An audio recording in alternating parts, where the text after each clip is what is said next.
Yeah, when I got to Bankers Trust in 1993, I got thrown right on the swap book, and I soon learned about, the mercantile exchange with the LIBOR futures, and we would trade them all the way out to what we called the reds and the blacks. So that was 9 years, 10 years out of these forward 3-month rates. So it's actually right there to see. You don't need to do bond math, subtract the 10-year rate from the 7-year rate to see those forward yields. It's actually right there in black and white where you can see the forward 3-month rates, and it kind of spells out what the market is telling you those forward rates are going to be. And it's right there. And like you said, that's the institutional money betting, and that money is usually righter than the Fed, right? And the government. Correct. By the way, you mentioned swaps and derivatives. It reminds me of another indicator, just quickly.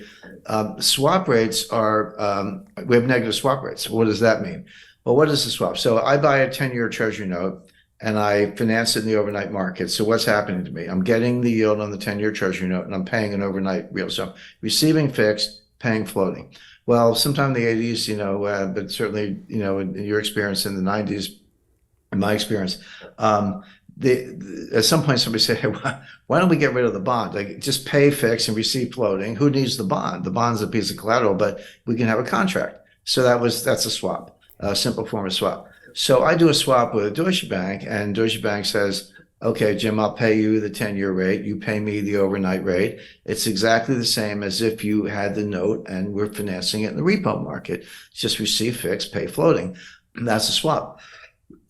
Pardon me, but if you think of the credit risk, at least with the 10-year treasury note, I got the United States government behind me. If I'm doing a swap with, UBS, I got bank risk. I've got some credit risk in the bank. Credit Suisse just failed.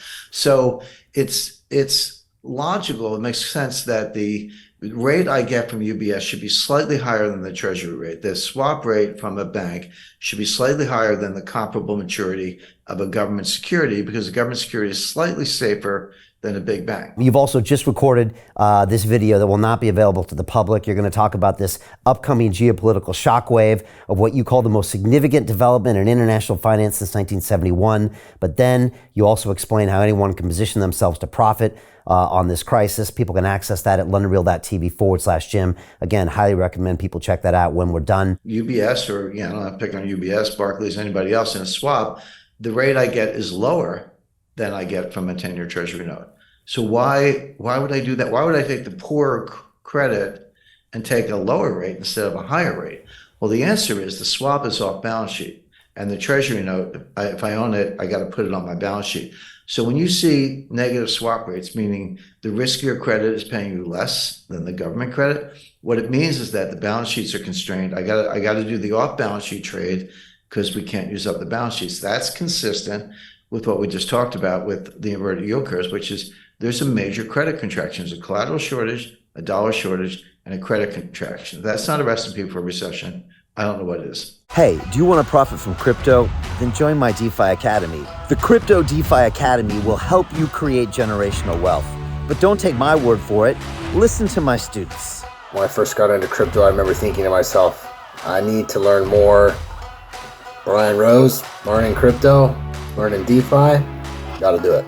I am so grateful that I jumped in and did this. I had to break through some limiting beliefs that I can do this, that I can afford this, that I can be in this. It challenges the things that are deeply rooted within us. Joining DeFi Academy has been one of the best decisions I have made on my blockchain journey. This course was a life changer, a game changer, a huge eye-opener, coming from knowing practically nothing at the speed of the learning over 4 weeks was just fantastic. The information you provided in this class was invaluable. I feel far more confident in my next steps.